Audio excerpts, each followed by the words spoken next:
All right, guys. So right off the bat, I'm just letting you know we have Tom Homan basically talking about what is going on at the border. Now, it is no secret. Obviously, everybody knows that we have a border crisis, right? Even people that don't live in this country know that we have a border crisis, which is embarrassing on our part. But basically, Tom goes over, look, this is the problem. These are things maybe that we could do to solve them. And they go at it. It's not that heated of a debate. It is a bit, but they do shine light on the problem. And we're also going to see what Trump has recently said about this issue. We know Trump has spoken up about this in the past, but now that the inauguration is coming closer and closer, we're seeing how he's moving and how he's stepping. Is he really stepping and standing on business, like I like to say? Okay, so without further ado, we get right into it. Let's rock. With the inauguration a month from Friday, our source tonight is someone that we've wanted to talk to for a while because of how crucial his role will be in fulfilling one of the president-elect's signature campaign promises. It's like an invasion from within. And we're going to have the largest deportation in the history of our country. One major question is how Trump is going to make that happen. The president-elect himself acknowledging how hard it could be. Is it your plan to deport everyone who is here illegally over the next 4 years? Well, I think you have to do it. And it's a very tough thing to do. But you have to have, you have rules, regulations, laws. CNN's Priscilla Alvarez points out in some reporting tonight that some of Trump's deportation plans are Obama-esque. His predecessor, of course, deported nearly 3 million people in his first term compared to the 1.5 million that Trump deported in his first term. The man who served as Obama's ICE director is the same person Trump has tapped to be his border czar. And Tom Homan is my source and joins me tonight. And Mr. Homan, it's great to have you. Thank you for being here on the program tonight, because we are closing in on the inauguration. So when it comes to this major campaign promise, you've been working on that plan. Is the plan done and ready to go at this point? No, I'm still working on it. I got the general framework written up, and I'm working with other folks on it. But by the time the inauguration happens, the plan will be baked, and we'll be ready to we'll be ready to launch the day of the inauguration. It sounds like he's talking about. He's making me hungry. It sounds like he's talking about a food. Yeah, we're gonna bake that plan up, and it'll be ready to eat soon. How much of it would you say is done so far? What does that process look like? Well, look, I'm looking at the number of people that were released in the United States by this administration. I'm looking at how many of aliens have been already deported by the Immigration Court. How many are out on ATD that have orders? How many are currently in detention that have orders? And looking at what the time level of some of the hearings are going to be in certain jurisdictions of the country. How many criminal aliens? Yeah. We know there's over 700,000 illegal aliens with criminal convictions on the streets of this country. So that'll, of course, be a priority. So I'm looking at a lot of different data sets to figure out where and when and how we're going to do this. So how many days after Trump is sworn in before this effort to carry out the mass deportations begins? I know you said it starts on day one, but after how many days will we actually start to see that happening? Day one. Day one will be ICE officers across the country will be out on the streets. Right out of the gate, President has made it clear, and I've made it clear, the priority right out of the gate is public safety threats and national security threats. And there's plenty of them to find, right? I looked at the data under the Biden administration. The deportation of criminal aliens have decreased 74%.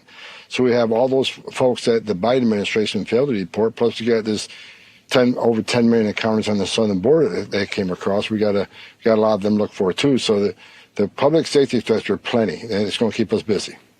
You worked under President Obama, as I noted. He actually gave you the government's highest civil service award at one point in your time there. As you know, he deported a lot of people. His highest number was just over 400,000 in a year. How many do you expect to deport this time? I don't know the answer to that question because I'm not in the administration. I mean, we don't have control. I don't know what the budget is. I don't know how. For instance, I know that ICE is $300 million in the hole right now. We need Congress to give us some money to get this done because I don't know how many resources I have. I don't know how much money I'm going to have to buy beds. I don't know how much money I'm going to have to buy transportation contracts. That's why it's imperative on Congress. Stop you right there. Yeah, you're gonna get what you need. You're gonna just when Trump gets in, like he's already elected, right? But when he steps in that White House and he's fully the president, you're gonna have what you need, buddy. You're you're gonna have he's gonna make sure that you have everything you need.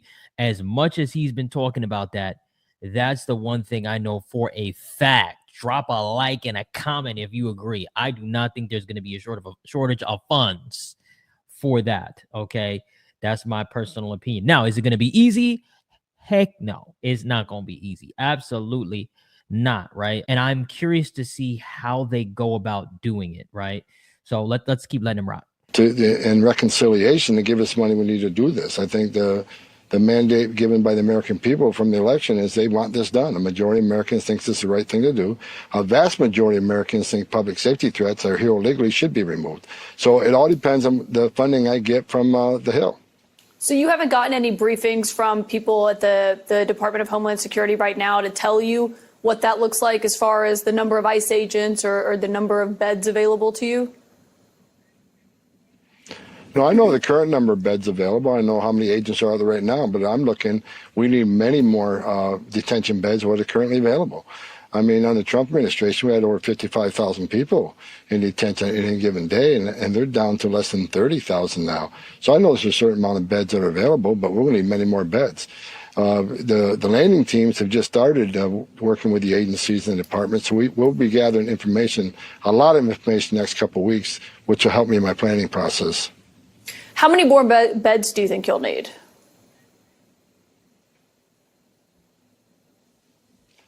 We need at least 100,000 beds, and because of beds we turn over in 30 days, which gives us a free bed every day. But I'm not going to put a limit on it. I'm talking the minimum. We need 100,000 beds because we got a big population to look for. And you 100,000 beds, 100,000 beds. Right. Personally, me, I don't even, with the amount of immigrants they're going to have to, that may not even be enough. This is going to really sound crazy. I may sound off the deep. May not, you know what I mean? Like, I don't even know if they may need 200. You know what I mean? They may. 700,000 criminals alone. And ICE has about 6,000 deportation officers nationwide. Tell me if that number is different than the numbers that I looked into. How many more deportation officers do you believe that you would need for what you want to carry out here? Look, the bottom line is the more I got, the more I can do. So it's just over 6,000 ERO officers. Well, let's remember you got over 8,000 HSI officers who are also ICE officers who also have Title VIII authority, immigration authority. We're looking for help from other agencies. We're looking for help, and I've been clear on this. I'd like to see DOD assist us. DOD has assisted just about every presidential administration. So DOD could be a force multiplier. Men and women of ICE that carry a badge and gun that are doing administrative duties like processing and transportation and infrastructure building. If we can get DOD to help us, that frees those badge and guns up to get to the street to arrest the bad guys. So it all depends what I have available day one, and we're working on that now. And will you ask the military for planes to help with those flights as well? Absolutely. I'll ask them for help in transportation on ground and in the air. They have a lot of planes, and I think this is. I think what's happened on our southern border in the last 4 years is the biggest national security vulnerability this country's seen. Even the FBI director agrees with that. So I think DOD has a perfect role in protecting national security. Now, they're not going. The one thing I want to see, y'all, if y'all agree, is the fentanyl. Get that out of here. Get that out of here. Bye. We don't want it. Take it out. Take it out. Let's talk about that. This is cool. This is cool. But let's talk about that Fenty. Let's talk about that fentanyl. Right? Because that is the real problem. We want to talk about the real problem? That's the real problem that you don't hear. Well, now you're hearing it more, but to be honest with you, it ain't a lot. We should be hearing it way more than we should, and a lot of people are biting the dust. No pun intended to that. Back to the video. Be out arresting people, but they can be a force multiplier and doing things that we need them to do that doesn't require a badge and a gun. Okay, you say they won't be out arresting people. That's an important point. On this effort overall, in terms of what you believe you need, and you're obviously deeply familiar with how this works and what's ahead of you. You had previously said about $86 billion was the minimum this project will cost. Do you have a better estimate now as you've been developing your plan? I never said 86 billion. That was a CNN reporter that said 86 billion. I don't know what that number is right now. Again, we're working on the plan. Again, it depends on how many resources I have and what the cost is going to be. But I'll say this, 86 billion, I mean, what price you put on the young women that have been murdered and raped in this country? What price you put on, the lives of all these little girls that, there's numerous cases. What price you put on national security? Because we know a record number of people on terrorist watch that's been called on the southern border. We also know there's over 2.2 million gotaways. How many of them came from countries sponsoring terror? What price you put on the thousands of angel moms and dads who their children were buried by their parents because their children were killed by someone that's not supposed to be here? There's a lot of cost factor. Well, let me say this. This will be an expensive operation, but in the long run, it would be a huge tax savings on the American people, because right now they're spending billions of dollars on free airline tickets, free hotel rooms, free medical care. Not talking about our education system, our trauma and hospitals, and sir, that's in perpetuity. And that's in perpetuity. Well, and to be clear, I understand you'll be making that argument about why you need this money to Congress. I was just curious how much you're guessing it'll cost, because obviously, as you noted, it's going to be expensive. You're going to have to ask Congress for that money. I believe you had told Fox Business $86 billion was the estimate. $86 billion at a minimum, I said. That's a minimum. Okay, I was just quoting you. I just want to make sure that we're clear that I was quoting you correctly on what the baseline of that was. But I think in the question... You were quoting me directly. You were quoting me directly. There was also a question that was asked by a CNN reporter. Okay, got it. Yeah, obviously this is a huge interest. Bro, you're on CNN. Is that what you're about to say? Let's see. Yeah. It's a huge interest to people just in terms of how much it'll cost. But on the numbers, I am curious what your target is. Wait, I'm sorry, guys. I don't mean to keep pausing it. I'm terrible at this video. I'm sorry. But honestly, I think he just, I think he said, I'm on CNN. I don't think he realized that. But anyway, let's talk about the money. Let's talk about the finances, okay? I think it's going to cost a lot more than $86 billion. I'm just going to be honest with you. And I think he's setting it up for that. A good salesman, that's what they'll do to you. They'll throw you the low number, or they'll throw you, well, some of them will throw you the low number to throw you the high number. Some of them throw you the high number to then lowball you. But in this case, he may, because he has so much leverage, he's throwing them the low number to then get the high number, which would really be, in my opinion, probably north of 150 some odd billion dollars, or maybe more, right? Very, very expensive operation that he's not even going into depth with. Back to video. Is because there are different estimates of how many undocumented immigrants are in the country and you have said everyone is on the table. If it's 11 million people and what that number looks like, what is your goal over the 4 years of the total number of people that you would like to? If you have the number of beds that you would like, if you have the number of ICE deportation officers and others that can help you with that, what is your ultimate number of that deportation that you would like to see when you're done with your job? I don't have a number. We want to arrest as many people as we can that are in the country illegally, again, based on prioritization.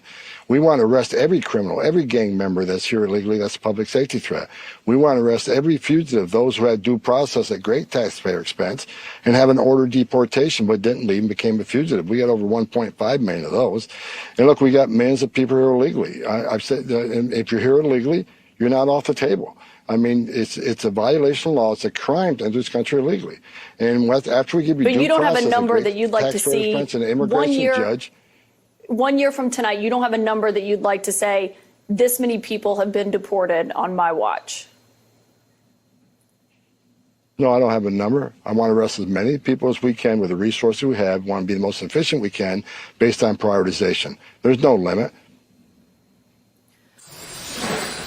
And we are back now with President-elect Donald Trump's pick for his border czar, Tom Homan. And Mr. Homan, welcome back. Thank you for being here. You just talked about who you were going to be targeting initially when you take office. You talked about people who are a public safety threat or a national security threat. And you said that everyone, though, is on the table if they are here in the country illegally. As you know, there's a lot of mixed status households in the United States. Do you plan to take both parents into custody if there are minor children in the house? If you're in the country illegally and you got order of deportation, we're going to arrest you, we're going to detain you, we're going to remove you. If they have a U.S. citizen child, if they chose after they come to the country illegally and chose after been ordered removed to have a U.S. citizen child and think, okay, the court order doesn't mean anything anymore, the removal order doesn't mean anything anymore, then what kind of message we send into the whole world? Go ahead and cross the border illegally, which is a crime. Ignore a judge's order of deportation, but have a baby, and you're fine. If we do that, then shut down the immigration court because the orders don't mean anything anymore, and take the border patrol off the border. We can't send a message to the whole world that you can violate laws of this country and not leave as required by a judge and have a U.S. citizen child. You're okay. That child can stay. They can stay with a relative. They can stay with the other parent, or they can take them with them. We don't deport U.S. citizens, but they put themselves in the position. We didn't. Yeah, and actually, that's actually a really, really good point, and that's what I was going to address shortly here. What if you have a child, right? You came here illegally and you had a child. What does that look like, right? And I mean, he just pretty much told you, right? It's just you're getting deported and you are not going to probably be able to see your child, or you could just take the child with you, right?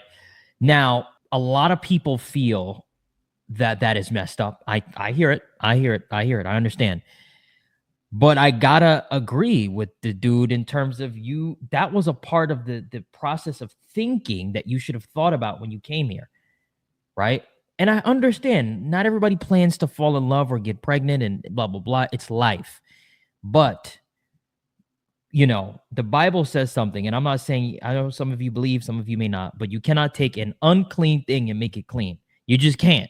You can. I just gotta drop some bombs on y'all. That's every once in a while, all right? You cannot do it.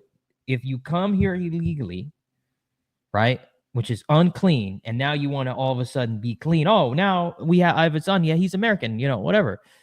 Well, you're setting yourself up for not only you, but your son to not be able to see you, which is terrible, right? Because now he has to, or she has to go into foster care, right? Because let's say maybe the father isn't in that child's life, right? So you're really setting your son or daughter up for failure. You see the trickle down effect? You see the domino effect? Just come here legally. Now, can we talk about maybe the process, making it easier for people to get in, making it better, making the process better?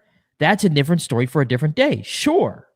But not coming here illegally is not the answer, right? And those are the ramifications. I just want to, not to go on a rant, but I just want to really break it down for you guys so you really understand what he's not talking about. He's not going to tell you all of this. I'm going to tell it to you because I keep it real. I don't care, right? Back to the video. Would the kids go, if both parents, though, are deported, would you put the children in foster care if there's not a relative? Child Protective Services, what does that look like? Well, that's up to the parent. I call that parenting 101. It's up to the parent what they want to do. That's their child. But the bottom line is having a child in this country does not make you immune from our laws. If that's the message we send the rest of the world, you're never going to solve the best route courses. What would you be asking ICE agents to do in that scenario? To arrest and deport people who are ordered to remove by a federal judge. That's what they're going to do. The parents can make the decision on their child. That's their decision. So when you argued recently when you were asked about family separation, you said families can be deported together. That's how you would avoid that. I mean, you're saying that U.S. citizen, that U.S. born child would have the choice to either go with their parents or to stay here in the United States without their parents. That's the decision of the parents. And again, we can't send a message to the whole world that you can circumvent our laws by simply having your citizen child when you know you're here illegally. They made that decision. They put their families in that position, not us. We're going to enforce the laws enacted by Congress and signed by a president. If people don't like the laws, they can certainly have the laws changed by Congress. But we're going to do what the American people want us to do, enforce the laws enacted by Congress and what Congress funds us to do. And obviously, this could be a reality that you are facing in just a few weeks or a few months from now. The other question that I've heard so much about this is the massive impact that these large removals could have on the construction or agriculture or hospitality industry. Is that these plans? Yeah, that'd be part of the prioritization, but let's remember it's illegal to hire an illegal alien and employ illegal alien because there are a number of reasons. Undercuts wages. People hire an illegal alien for a couple of reasons. Number one, they can work them harder, pay them less, and undercut their competition who has U.S. citizen employees. It's against the law to hire an illegal alien, and we'll be enforcing that law too because worksite enforcement is coming back. Where do I find most victims of trafficking, sex trafficking, and forced labor? At work sites. And this administration stopped that. So if we're serious about human trafficking, both forced labor and forced sex trafficking, that's where we find the victims. That's where we save the victims. So worksite enforcement is coming back in a big way. Yeah, the worksite raids. And of course, I mean, you've seen in areas like Wisconsin, dairy farms have a lot of undocumented immigrants on their property who are working there. So that was a big question for them. The other question I had for you is that the president-elect said recently that he believes still, not a new position for him, but he believes that birthright citizenship must end. Obviously, that is no easy feat given it is enshrined in the Constitution. But will he or anyone in his orbit direct immigration officials to stop giving out documents like passports or Social Security cards to babies who are born on U.S. soil, to parents who aren't documented? Look, I think that's up to the courts. I think it needs to be held by the Supreme Court. I kind of disagree with you. I don't think it's enshrined in the Constitution at all, not the way I read it. But then again, I'm not a constitutional scholar. We'll let the courts decide that on the birthright citizenship. I'll say this. It's a major driver, a major magnet for illegal migration. And under this administration, you got a record number of illegal aliens have dying crossing the border. You got a record number of Americans dying from fentanyl coming across that border. You got a 600% increase in sex trafficking. So we got to stop these magnets. We got to stop rewarding illegal behavior because that's exactly what we're doing. Bam, bam. And we're going to end it there. We got to stop rewarding, and celebrating the illegal behavior, which, believe it or not, people are doing, right? So, all right, guys, that's pretty much it. We're going to end it there. Personally, I've already given my opinion throughout this entire video, so you already know how I feel, right? All right, guys, so let me know what you think, okay? Personally, I've already expressed my opinion, all right?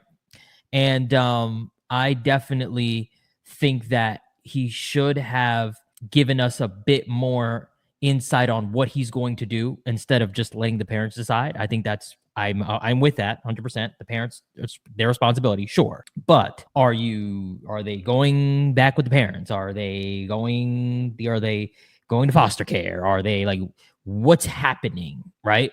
So that's pretty much where I stand. Let me know if you agree with me, if there should have been some more insight with that piece. And that's pretty much it, guys. Thank you for watching. Make sure you slap the like button, kick the subscribe button for more. Until next time, peace.